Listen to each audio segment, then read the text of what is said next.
संख्या को भी सीमित किया गया। केदारनाथ धाम में रोजाना 15,000 और बद्रीनाथ धाम में रोजाना 16,000 लोग ही दर्शन कर पाएंगे। हर दिन श्रद्धालुओं की दर्शन करने की संख्या पर इस साल ये लिमिट लगाई गई है पहली बार, और कुछ समय के लिए यात्रा भी प्रतिबंधित रहेगी। वैसे तो 4 धाम यात्रा इसी महीने 10 मई से शुरू हो रही है, लेकिन पर्वतीय मार्गों पर रात 10 बजे से लेकर सुबह 4 बजे के बीच यात्रा को प्रतिबंधित रखा जाएगा ताकि कोई दुर्घटना ना हो। और भी कुछ निर्देश जारी किए गए, इन चीजों की मनाही होगी 4 धाम यात्रा के दौरान, देख सकते हैं आप डिटेल। चलिए अगली बड़ी अच्छी खबर देखिए, इंडियन रेलवे से अपडेट आ रहा। जुलाई में पटरी पर दौड़ती नजर आएगी वंदे भारत मेट्रो ट्रेनें, और इसकी शुरुआत सबसे पहले मुंबई शहर से होने जा रही है। बड़ी खबर आ रही है, खाने पीने के प्रोडक्ट्स पर जल्द ही आएगी नई गाइडलाइंस। रंग और केमिकल से लेकर चर्बी तक कई सारी कंपनियां खाने पीने की चीजों में मिलावट कर रही है। तो अब सरकार का यह आदेश है, फूड रेगुलेटर एक्शन में आ गया, क्योंकि लगातार ऐसी खबरें आ रही। हाल ही में मसालों वगैरह के मामले आए, नेस्ले कंपनी के भी कई प्रोडक्ट्स पर सवाल उठाए गए। तो अब सरकार का प्लान है कि हमारे देश में खाने पीने के प्रोडक्ट्स को लेकर पूरी तरह से नए सिरे से गाइडलाइंस बनाई जाएगी, जिसमें सब कुछ नियम तय किए जाएंगे। कितनी शुगर मिला सकती है, कौन कौन से केमिकल्स कितने लिमिट तक मिला सकती है कंपनियां, है ना। और एक बड़ा कदम ये भी देखिए आप, कैंसर कारक इस रसायन के उपयोग पर प्रतिबंध लगा दिया।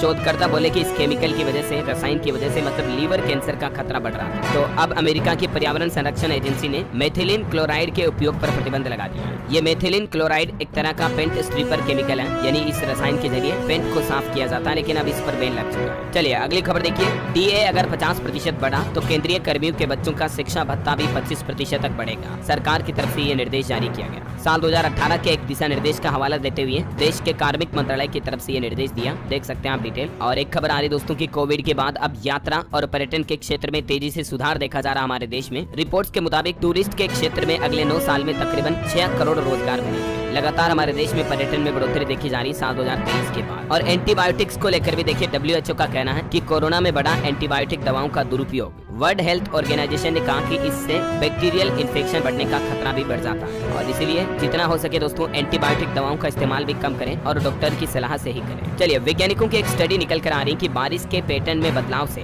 दुनिया भर में पेड़ पौधे जलवायु काफी प्रभावित हो रहे हैं, और इस सदी के अंत तक दुनिया के 500 करोड़ लोगों पर इसका गंभीर असर पड़ेगा, क्योंकि अभी बारिश के पैटर्न में काफी बदलाव हो रहा है। अभी आप देख रहे होंगे कि गर्मियों के सीजन में भी कई राज्यों में बारिश हो रही है, ओले गिर रहे हैं। तो भविष्य में आगे जाकर इनके काफी गंभीर दुष्प्रभाव देखने को मिलेंगे। साइंटिस्ट की रिसर्च में ये खुलासा हुआ है ना। और वैसे साइंस जर्नल की बात हो ही रही है दोस्तों, तो आपकी हेल्थ से जुड़ी एक वैज्ञानिक रिसर्च भी देखिए। बेहतर सेहत के लिए रोजाना तकरीबन 4 घंटे शारीरिक गतिविधि करना जरूरी है, और 8 घंटे की नींद लेना भी। 2000 से ज्यादा लोगों पर किए गए शोध में ये बात सामने आई है। शारीरिक गतिविधि में जैसे आप पैदल चलें, चाहे जिम में वर्कआउट करें, लेकिन कुल मिलाकर 3-4 घंटे फिजिकल एक्टिविटी बहुत जरूरी है। चलिए अगली बड़ी खबर देखिए, झारखंड